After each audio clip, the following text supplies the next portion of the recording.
Vamos a empezar el primer día de seminarios, bueno, la primera parte de la tarde. Mi nombre es Henry Laredo, represento a la empresa Microembebidos y estamos iniciando lo que es el convenio que hemos firmado con el RAS acá en San Marcos. Entonces, el día de hoy lo que tenemos que, programado para trabajar es el punto de PIC18F con el compilador MC8, entradas y salidas IO, ¿no? Y de input o de output. Y en la tarde, si es que se quedan, vamos a hacer Proteus y ver algo de lo que es la elaboración de esquemáticos, ¿sí? Entonces, vamos a empezar primero definiendo las herramientas que vamos a utilizar.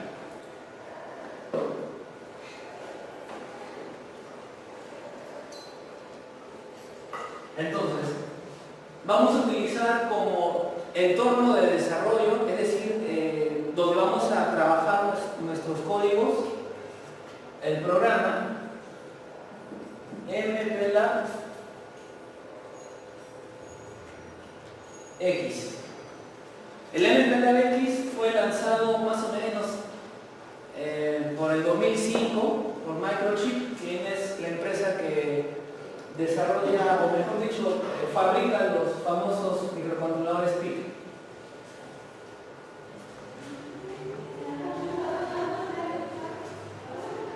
Entonces ellos, como fabricantes de los microcontroladores PIC, también desarrollan todo el repertorio de software que necesita sus microcontroladores para poder ser programados en los lenguajes tanto Assembler como lenguaje C. Entonces, el MPLAB ya hemos mencionado, es el software donde vamos a trabajar nuestra edición de programas, pero ¿quién define qué compilador o en qué lenguaje vas a programar el microcontrolador? Es precisamente el compilador. Entonces tienes, al menos para lo que es PICs de 8 bits,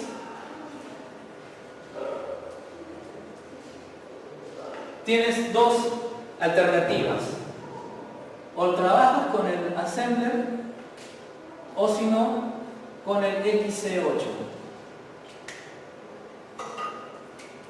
¿Ya? Entonces el XC8 viene a ser el compilador que nos permite ingresar algoritmos, sentencias, variables, estructuras, cualquier cosa dentro del repertorio del lenguaje C.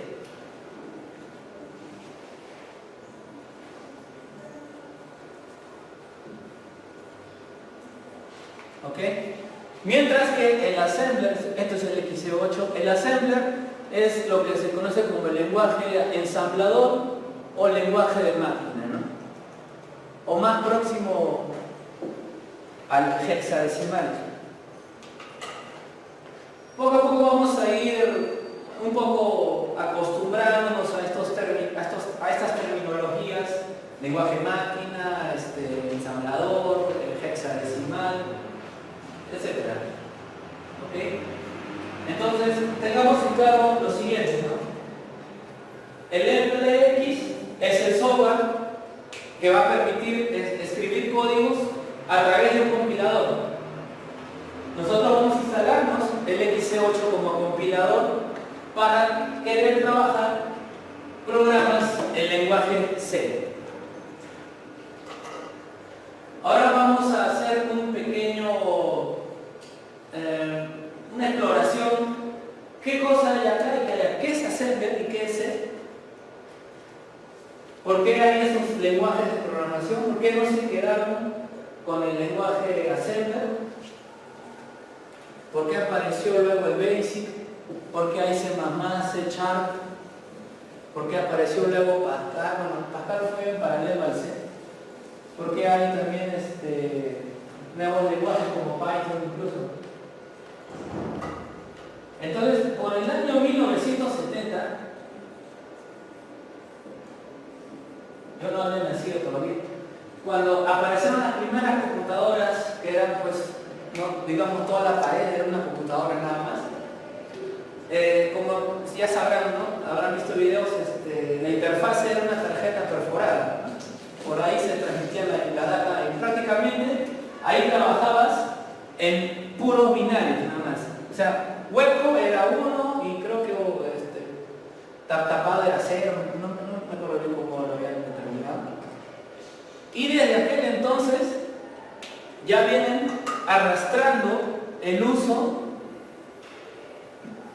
del byte como unidad en lo que es programación, siempre el byte. Mencionamos que desde el año 70, con las primeras computadoras en tarjeta perforada, ya se hablaba de los términos bytes, donde cada byte estaba constituido por, ya saben, 8 bits, ¿no? Un bit tiene solamente dos posibilidades, verdadero o falso, 1 o 0, y nada más.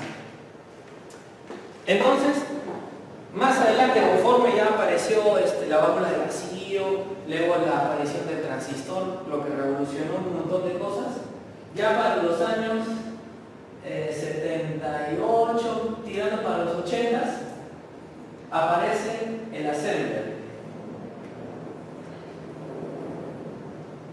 o el ensamblador, que es el primer intento para dejar el lenguaje hexadecimal o binario y hacer en lo posible que el humano interactúe con la computadora a nivel de programación de una forma más, digamos, amigable, ¿ya?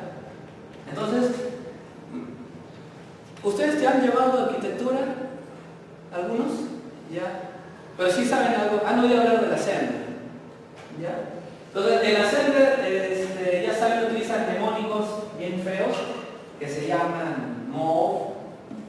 Luego hay para la suma es ADD. Creo que para la resta, claro, para la resta es sub, BW. Y así, y otra característica de assembler es que la programación es, digamos, secuencial, ¿no? Tú empiezas en la línea de acá arriba y el programa así va, y así hasta donde se acaba tu programa, ¿no? Sigues escribiendo. Entonces, en aquella época, también pues estamos hablando donde el primer procesador de Intel era un procesador de solamente de 4 bits. No, ni siquiera podía manejar con transistores un byte completo, trabajaban con 4 bits nada más. Las aplicaciones eran muy simples porque bastaba con censar una entrada y luego disparar un evento determinado, ¿no? Prender un foco, apagar un foco según un interruptor, ¿no? Quizás. Una lógica bien simple, ¿no? Como lo que es el mapeo de AND, OR, ¿no? Las funciones clásicas de operaciones lógicas. Entonces, conforme pasó el tiempo, ya llegamos al año 1980, miren cómo se ve las necesidades, cómo avanzan cada vez, el margen es más cerca. En los 80 ya saltan nuevas necesidades, con el boom de las computadoras personales sobre todo. Entonces necesitaban, primero, arquitecturas más poderosas. Ya Intel ya le da de baja a sus arquitecturas de 8 bits, de 4 bits y saca ya los de 8 bits. Y además estaba el tema de que ya se comienza a necesitar gente que programe las cosas más rápido. El problema del assembler, el único problema, es que te demoras mucho programando acá. Actualmente, las librerías, hablemos de Ethernet, de USB, de CAN bus, de Wi-Fi, de Bluetooth, de Zigbee, todo está en C. Porque si lo hicieran en el assembler, los desarrolladores se demorarían, pues, ahorita recién estarían haciendo la del USB de repente, si fuese en assembler. Entonces, en esa época aparecen una gran cantidad de nuevos lenguajes de programación.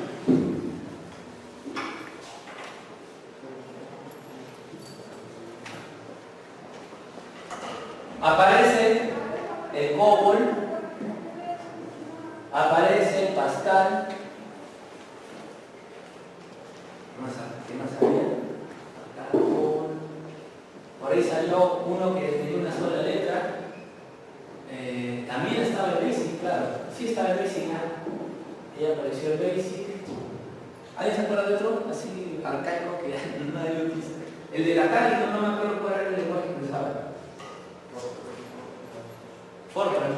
Fortran.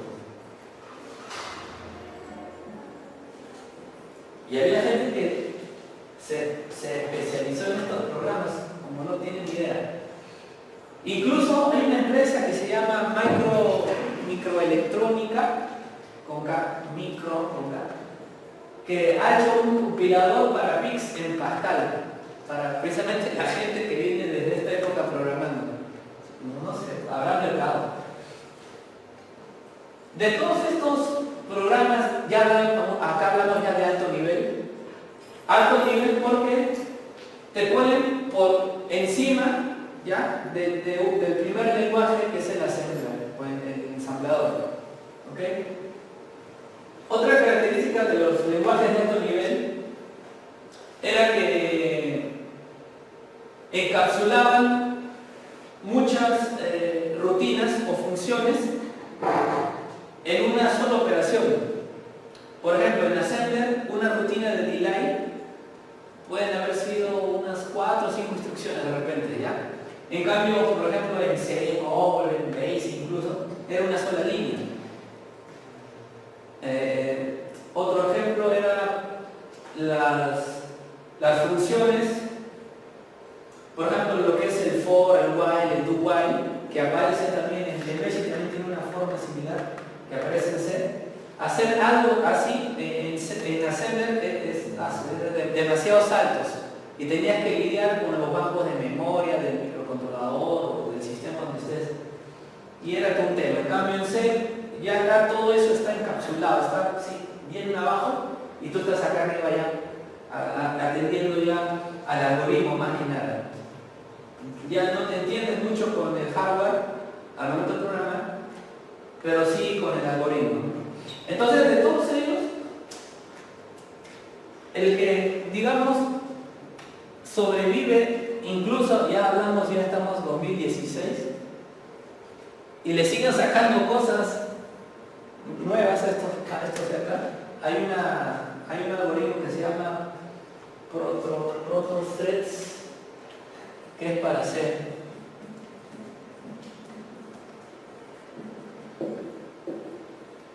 es algo que han sacado por el 2008 más o menos. Ya lo utilizan, en vez de instalar sistemas operativos, están utilizando esto bastante, ProtoThreads, el C. De todos ellos, el lenguaje C, debido a su gran versatilidad que posee en sus instrucciones, es el que fue adoptado por muchos otros sistemas, e incluso a partir del C nacieron otros. Eso es lo que no han hecho los demás. De C salió el Python,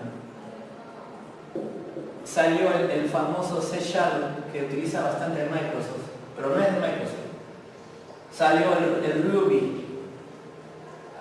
Bueno, el SQL ese no. Claro, el siguiente salto fue el C++.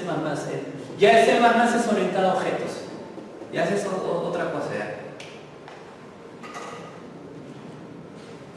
Ya prácticamente, pues, ya acá la programación el año 80 fue la revolución de los lenguajes de programación, y a partir de ahí ya cada lenguaje por su lado tiene su propia historia.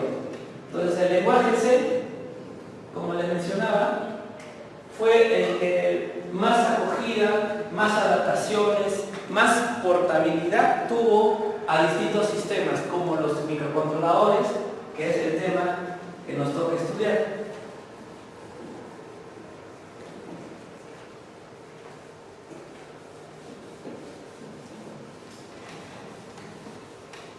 ¿Salió a tocar?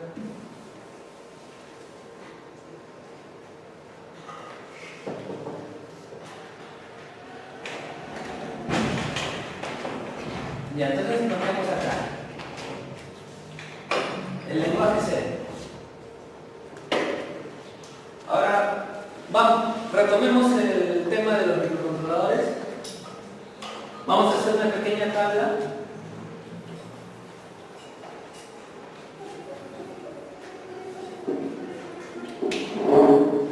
En lo que respecta a microchip,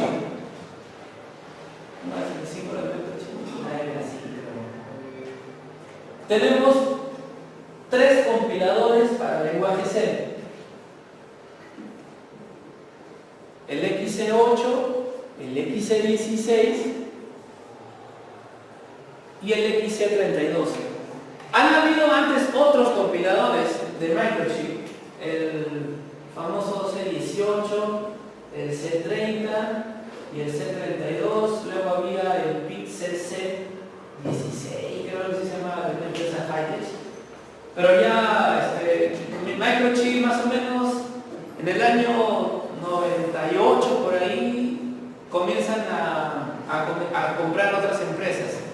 Entonces en el 2002 más o menos se compran a Hightech, quienes hicieron los compiladores para PICs de 8 bits. Se lo comen con todos esos ratitos y sacan el XC8. Por ejemplo, creo que fue este año o el año pasado que se comió Atmel, también ya Microchip. Entonces, hace 2 meses Microchip sacó PICs de 16F con un montón de características como para hacerle la guerra, ¿no? Para emparejarse quizás. Bueno, ya son temas de marketeo, de etc. Entonces, estos 3 compiladores que actualmente son los que distribuye el microchip y son los compiladores donde te vienen las últimas librerías. O sea, digamos, si quieres estar ahí con la tecnología al par, tienes que trabajar con lo último que está saliendo. Entonces, lo último que sale, están utilizando estos compiladores. Ya la mencioné, esto es para 8 bits, para 16, y este análogamente es para 32 bits. Arquitecturas de 8, 16, 32.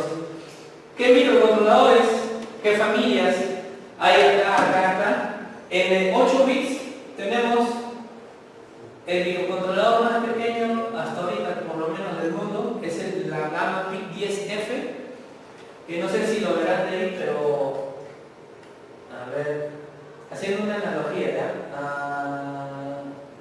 A ver, ya lo que conocen ustedes más son la resistencia, claro. Y si así es una resistencia normal, ¿no? La de un cuarto de vatio, ese PIC10F más o menos tiene 6 patitas. Así es.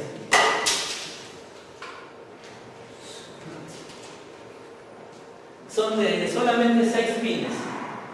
Bueno, te quedas con solamente 4 porque 2 son de energía, ¿no?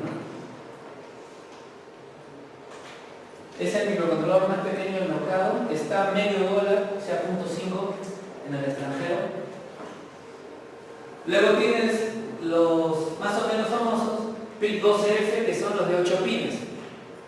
Eso venden en valor, he visto. Luego ya los más conocidos, los 16F. Por ejemplo, no sé por qué siguen vendiendo a este de acá, ese, al 84A. No sé por qué lo siguen vendiendo, de verdad. Ese PIC es del 94, por ahí apareció. Y la gente cree que este es el único PIC en el doctor. ¿Ya? A mí me siguen pidiendo proyectos con ese micro. No sé en qué universidad están enseñando así.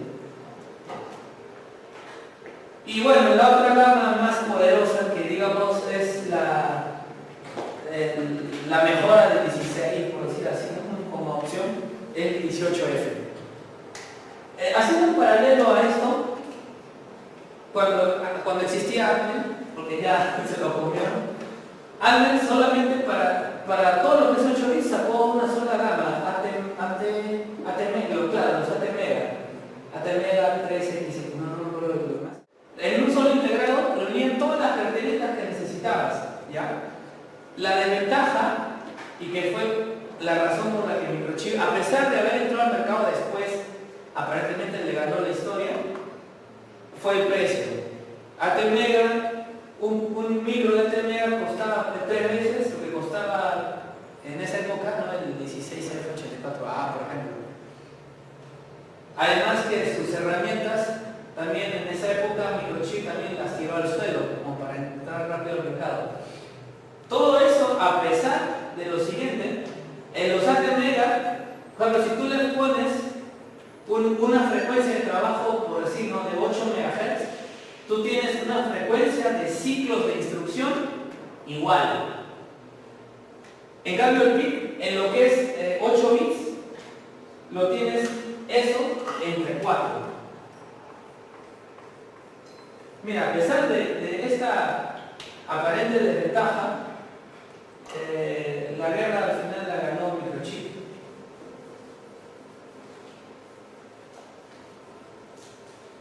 Para que vean que el talento no es todo.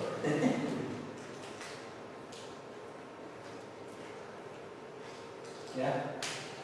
Entonces, todos estos son de 8 bits y Microchip te da la facilidad de que tú puedes determinar, según lo que requiere tu proyecto, elegir un microcontrolador adecuado para el momento, según incluso el presupuesto que tú tengas.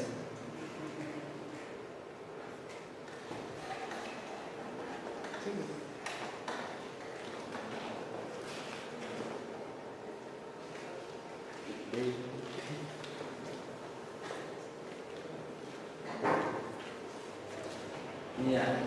Luego, en el lado de 16 bits, tenemos solamente dos gamas. Acá están los famosos DSP 30F, que ya es antiguo, y los nuevos son los 33F. Y los PIC 24.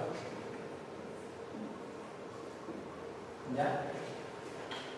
Acá la particularidad diferente con respecto a la gama de 8 bits es que acá es entre 2.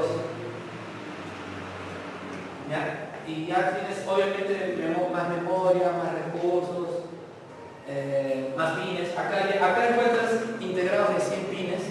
Acá lo máximo que hay es hasta 64, me parece. Sí, creo que sí, hasta 64 tiene uno.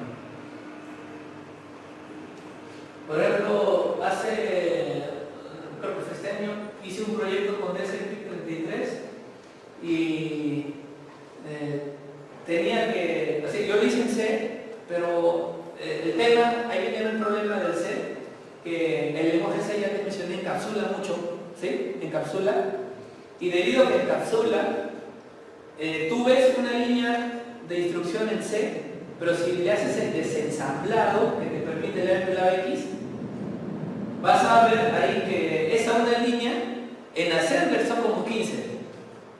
¿Ya? Entonces, en ciertos proyectos, bajo ciertas circunstancias, esa es una desventaja. La única forma de atacarlo es reemplazar esa sentencia en C, ¿ya?, por una, ¿cómo se llama esto? Por incrustar una sentencia en Assembler. Ahí en medio de todo el lenguaje C, tú puedes meter Assembler, solamente en ese pedacito. Eso te permite el XC8, el 16, entre otros también. Entonces, cuando tuve que hacer eso, encontré algo interesante en estos PICs de 33F, es que tienen una de sus instrucciones en Assembler, se llama Euclid, y te calcula en una sola instrucción, en un ciclo de instrucción, te calcula una recta euclidiana, y que la cual me puse a investigar en qué puedo utilizar esa nota, y yo he visto que lo usan en procesamiento digital de imágenes. Por ejemplo, tú tomas una foto en blanco y negro y puedes determinar con otra segunda foto si hay un desplazamiento de algún carácter, de algún objeto que tú puedes identificar. Entonces, para implementar esos algoritmos, La recta euclidiana es como utilizar más y menos, la suma y la resta, por decir así, en DCP. Y acá lo tienes en una sola instrucción. Si no lo tuvieras, tendrías que implementar P raíz cuadrada y no sé cuánto. No me acuerdo exactamente cómo es la fórmula. Pero esa es una de las ventajas. Ningún otro PIC tiene esa instrucción en assembly, ni siquiera los de 32 bits. ¿Ya? Y entonces acá en el lado de los PIC 32, también se llaman así, hay dos gamas. Los MX y los orientados a futuros sistemas operativos tipo Linux, los MZ. ¿Ya? Los 32MX vienen desde el año 2007 o 2006, por ahí aparecieron. El microchip fue el último en entrar al mercado de 32 bits también. ¿Ya? El más antiguo creo que es los famosos, los de ST Microelectronics, claro, los famosos ST32F. Y junto con los demás, los Intel, Motorola y todos los demás que utilizan la famosa arquitectura ARM Cortex. ¿Ya?